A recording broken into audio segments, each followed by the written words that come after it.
During his address to the G20 leaders, President Cyril Ramaphosa stressed that South Africa made a great effort to preserve the integrity of the G20 community during its presidency.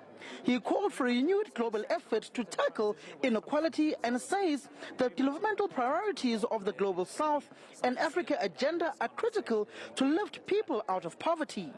South Africa has sought to ensure that the development priorities of the Global South and the African continent find expression firmly and permanently on the agenda of the G20. This is important not only for the people of Africa and the Global South. The international financial architecture is also an area that Africa is seeking to reform.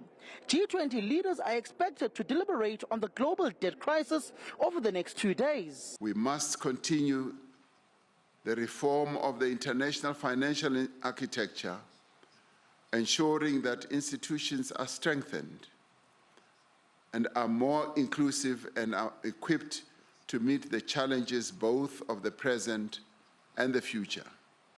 President Ramaphosa also called for the stature and credibility of the G20 to be respected and never diminished. This comes after the United States of America wanted to send junior embassy staff to receive the handover of the G20 presidency from South Africa. We should not allow anything to diminish the value, the stature, and the impact of the first African G20 presidency. This G20 Leaders Summit has a responsibility not to allow the integrity and the credibility of the G20 to be weakened. In fact, from this summit, we should have a sense that the G20 has been strengthened.